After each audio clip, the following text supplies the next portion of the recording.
This UCSD TV program is presented by University of California Television. Like what you learn? Visit our website or follow us on Facebook and Twitter to keep up with the latest programs.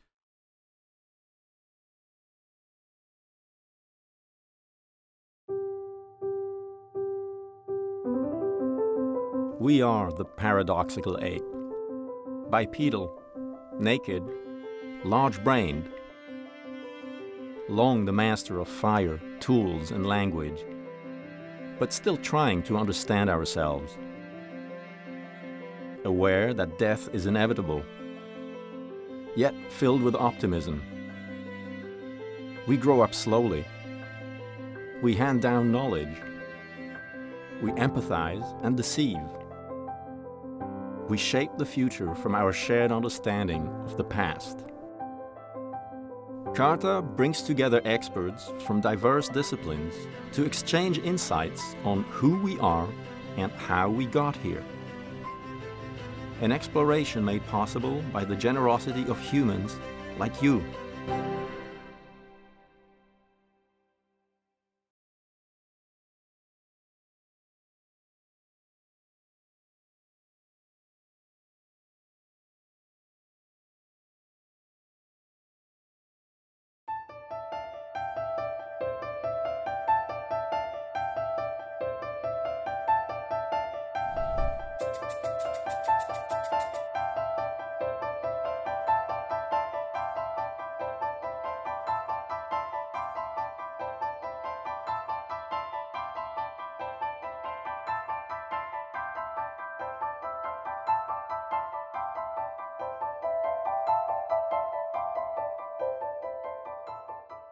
Thank you very much. So I couldn't have asked for a better introduction for what I'm going to talk to you about here today. We've heard from several of the previous speakers about the genetic legacy of interbreeding with Neanderthals, but I'm very interested in understanding what, if anything, is the phenotypic legacy in modern human populations. Is this Neanderthal DNA that remains in us, is it functional? And if so, what function does it have? And so, as we've seen, thanks to the pioneering work of many of these previous speakers, we know that Neanderthal DNA remains in certain modern human populations. And if we look at a schematic of a human chromosome here, you can think of this as a long string of A's, T's, C's, and G's. I've colored in blue all the locations where we've ever observed someone living today to have Neanderthal DNA in their genome. And if you sort of look across many, many thousands of European and Asian individuals, you'll see that on average around 2% of their genomes are derived from Neanderthal interbreeding, as we've heard. Different people will have a different 2%. My 2% is different than Ed's 2%, is different than Ann's 2%. And I want you to remember that because this is a really important feature that we're going to use later to try to understand the function of these different bits of Neanderthal DNA that remain in our genomes. And some parts of our genome are more likely to retain Neanderthal DNA than others. So in one extreme, we see these Neanderthal deserts, like the position here on the right-hand side, where we've never observed anyone to have Neanderthal DNA. And then on the left-hand side, we have the other extreme, where we have up to 60% of European individuals, if you went out and sequenced a bunch of European people, would have Neanderthal DNA at that location. And so ultimately, this suggests that Neanderthal DNA had an influence on our ancestors after the interbreeding. In some cases, perhaps positive, in other cases, perhaps negative. And so for me, this raised a very big question that I really wanted to answer. Is, okay, so then what is the phenotypic legacy of this Neanderthal interbreeding and the DNA that remains from it in modern humans? And so I hope, if you remember nothing else from my talk, really just two main points. The first is that indeed, interbreeding with Neanderthals has left a phenotypic legacy in modern humans. And the way I'm going to go about trying to show what that legacy has been is using a sort of new type of resource that's just becoming available, and that's of large clinical biobanks with electronic medical records from patients, from hospitals, linked to genetic information. And this is a really, really powerful resource for studying the genetics of disease, but I also think it's a really, really powerful resource for studying the genetics of our recent evolution. And so if you want to, you can go to sleep now and just remember those two things, and I won't blame you. So basically, we got the idea for this project because I collaborate with a big national consortium called the Electronic Medical Records and Genomics Network. And what this is, it's a collaboration of about 10 academic hospitals from across the nation that have electronic medical record systems implemented in their hospitals, and also genetic information from those patients linked to their electronic medical records. And so this looks a little something like this, where on the left-hand side we have John Doe's patient record. He's been coming to the hospital and seeing doctors, let's say, for the last 10 years, and we've got records of all those events and all the treatments he's received in that electronic form. And then someday John comes in to have blood drawn, and he says, yeah, actually it'd be okay if you use any leftover material from this blood draw for basic medical research. And if he's consented to do that, then all that information is sent through a de-identifying process where all the identifying information is removed from that electronic medical record, but the basics of the treatment history are maintained. And then the blood sample is also passed through and biobanked and given an ID that links it up to that anonymized version of the electronic medical record. And now this is really powerful because it enables us to do genetic association testing on a very large scale. So what is genetic association testing? Well, we can let's imagine we've got a number of patients here for which we have these biobanked blood samples. And let's say we're interested in studying something about their genetics. Well, we can look at these blood samples and see at one given position in their genome whether or not they have an A, T, C, or G. And so in this example, patient 1 has an A, patient 2 has an A, and then patient N has a G. And let's say we're also interested in heart disease and whether or not this particular location in those patients' genome has any effect on their risk for heart disease. What we can do is then go look in their electronic medical record and say, all right, well, has this person ever been treated for heart disease? And let's say in this case we find that yes, patients 1 and 2 have, and then patient N has not. And once we have that information, we can perform statistical tests for association between these individuals' DNA at that given position in their genome and whether or not they've ever been treated for heart disease. And so in this simplistic example, we might say that yes, having an A at this location in your genome increases your risk for heart disease. Now, of course, we don't normally do this on 3 people. We do this on tens of thousands of people to try to find significant associations between regions of our genome and disease. And so now this is all well and good, but let's say we're interested in another disease. Let's say we're interested in arthritis and the genetic basis for arthritis. Well, if we didn't have this electronic medical record system, we'd have to go out and collect a whole other cohort of people that had arthritis and then some matched control people that didn't have arthritis, and then genotype them and then test whether or not those genetic loci had any effect on the risk. But because we have the electronic medical record system, we can instead just go look in the record and say, all right, let's find a new set of cases and controls for arthritis and perform genetic association tests, again, on the genetic information we already have. So that's all well and good, but we're here because we care about human origins and human evolution. So let's get back to that. How can we use this kind of data to answer this question about the effects of the Neanderthal DNA that remains in modern human populations? And so what we did was to start with data from this large eMERGE electronic medical records and genomics network from across the country. We got data for about 28,000 patients from across the country.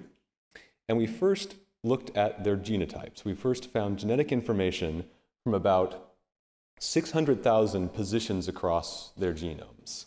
And so you can think of this as a string, again, of about 600,000 A's, T's, C's, and G's that we've associated with each one of these patients. And then what we realized we could do was use these great high-quality maps of Neanderthal DNA that remains in modern human populations that you've heard about from Sriram and Josh. And so we could look at those maps and then intersect them with our own patients and apply those techniques to our patients' genomes and identify regions where each patient had Neanderthal DNA. And so we could do this for about 1,500 of these positions in these patients' genomes. And we can see where some may have Neanderthal DNA and others may not. And then finally, the last piece, as I indicated before, comes from using these electronic medical record data to define a set of phenotypes or traits for each of these patients. We can ask for hundreds of different phenotypes, covering the whole spectrum of things you might be treated for by a doctor, whether or not each of these people either had that disease, they were a case, or they were a control, or we couldn't really figure it out and we should leave them out of the analysis. And so then using this matrix of data of genetic data annotated with Neanderthal ancestry, and then many, many different phenotypes, we were able to start testing for the effects of Neanderthal DNA on a much broader scale than really had been possible before. And so before I get into what we actually find, I'll try to be a good scientist and think about what we would expect to find before actually running the experiment. And so what did we expect? Now, as modern humans migrated out of Africa, where they first appeared, they encountered a number of different environments. So they encountered different climates, different levels of sun exposure, different temperatures, different sort of seasonal patterns. They also encountered different animals and plants that led to different diets. And very importantly, they also encountered different pathogens. And so it's been proposed that perhaps by interbreeding with Neanderthals and Denisovans and perhaps other archaic human forms that had been living in these environments for hundreds of thousands of years, in many cases, before anatomically modern human groups ever arrived there, perhaps there really was some adaptive benefit you could get from spending a night with a Neanderthal. Maybe that was not such a bad trade-off. But this is really a hypothesis. This hasn't been shown at all. So under this hypothesis, we might expect that the Neanderthal DNA that could have been adaptive in our modern human populations would have been influencing human traits that are involved in interactions with the environment. So things like our immune system, of course, be one of the most important, but our skin perhaps, and perhaps also our metabolism or other traits related to our diet. And so we also expected that we might see some effects on our bone or skeletal structure, because we also know about many important differences, or many very easily detectable differences between the bones of anatomically modern humans and Neanderthals. So those are some of the things we were expecting as we went into this analysis. So what did we find? And now, in doing this analysis, we decided to split up our data, our 28,000 individuals, into two different sets. A discovery cohort of about 13,500 individuals, in which we'd run an initial analysis, and then a replication cohort in which we would try to replicate anything that we found in that first cohort. So in the discovery, I'm going to show you just some of the top associations we found between Neanderthal DNA and potential phenotypes in a European ancestry anatomically modern human populations. And so when I saw this, I almost couldn't believe it, because so what do we see at the top? We see osteoporosis, a bone trait. Then we see hypercoagulable state. So what is that? That's just blood clotting. Your blood's too thick, it clots too much, which can lead to all sorts of problems. Then we see protein-calorie malnutrition, a metabolic trait. And so this is really surprisingly matching sort of what we expected. But before I go too far into interpreting these, let's talk about that replication analysis I mentioned. So what we did here is we looked at the other 14,500 individuals we left out of the initial analysis and tested to see whether we saw consistent effects in that group. And so luckily for 4 of these top associations I'm telling about, we did see something consistent. We did see a consistent effect. Unfortunately, the osteoporosis one did not replicate there. And I should say, just as an aside, I don't think that necessarily means it's not true, but it's sort of notoriously difficult sometimes to replicate these genetic associations, and we're following that up in some other cohorts. But so let's focus on these 4 that did replicate. So first, we have this hypercoagulable state association that I already talked a little bit about. So this means that your blood coagulates very quickly. And this is actually a very important part of the early immune response. the coagulation factors are like really some of the first proteins that pathogens interact with when they come into your body. And so this really fits in with this idea of the potential immune benefits. And we've looked into the molecular basis for this association, and we've actually been able to show that the Neanderthal DNA nearby, this Neanderthal DNA that is associated with increased coagulation increases the level of several nearby coagulation factors in your blood. So we have a very compelling sort of molecular mechanism for how that might be happening. And now, I'm sure by now you've read the rest of this list and seen one that's sort of a little bit more difficult to interpret, right? And that's tobacco use disorder. And so that really just means addiction to nicotine.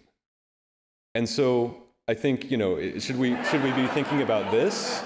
Were Neanderthals sitting around outside of caves smoking? And I want to say unequivocally, no, we cannot say this. You should not say this. You should not think this. This extreme example highlights a really important point, that the effects of genetic variation in modern environments may not actually reflect its effects 50,000 years ago against a very different genetic background in Neanderthals or in early human Neanderthal hybrids. And on top of that, of course, tobacco is a New World plant. They didn't really have nicotine existing in their environment. But what this does tell us is that Neanderthal DNA in modern humans is influencing a system in our body that is now, in modern environments, relevant to this trait. And in particular, this bit of Neanderthal DNA is very nearby a transporter for a neurotransmitter called GABA that's involved in all sorts of important processes in the brain, and even may have a role in circadian processes. So we don't really know what might have been behind this association. So now, just to move on, I want to tell you about one more analysis that we did. So in that first set of tests, we were testing for the effect of one bit of Neanderthal DNA with one trait in a human population. But we wondered, well, what if we looked at all the Neanderthal DNA that a person might or might not have in aggregate and asked whether or not that could better predict someone's risk for a disease? And so we did an analysis of that. And again, we found several very interesting associations that replicated. And now I think this top one is really, really fascinating. It's Neanderthal DNA. If I know your Neanderthal DNA complement, I can better predict your risk for actinic keratosis. And this is in case you don't know, this is a skin disease. It's not terribly serious. It's often seen in fair-skinned people after long-term sun exposure. And it's caused by malfunctioning of a gene, of a type of cell in your skin called keratinocytes. And I find this so fascinating for really several reasons, because keratinocytes, one of their main functions is protecting our skin from UV radiation. So again, a very important environmental difference between Africa and other non-African environments. But they're also really intimately involved in early stages of the innate immune response and signaling for the activation of other immune factors. When we look at patterns of where Neanderthal DNA falls in our genome, we see that many of the Neanderthal, high-frequency Neanderthal bits of DNA are nearby genes that are involved in keratin biology. And so this is sort of taking it to the next step and showing not only is it enriched nearby those genes, but actually in modern populations, it's having an effect on a phenotype that's very relevant to keratin. So, but again here, we'll see there's a second kind of confusing, or at least more complicated to interpret association that we need to think about, and that's depression. And so again, I really want to be very clear that this is not what we should be thinking about. Neanderthals, we cannot say they were depressed. We cannot blame them for any depression we have. These are very complex phenotypes with major environmental components and many other genetic components. And the Neanderthal influence is really quite modest in the whole constellation of all the contributions to them. So in conclusion, I want you to remember that interbreeding with Neanderthals has indeed left a phenotypic legacy in modern humans. And in particular, it's left effects on many different systems in our bodies, our immune systems, our skin, our metabolism, and in fact, even likely our brains.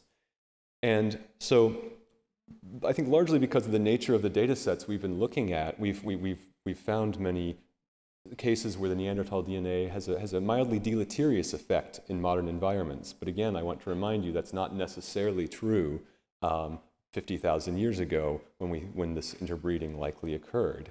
And so one of the main challenges going forward is trying to understand what knowing something about Neanderthal DNA in a modern environment can actually tell us about what was happening back then.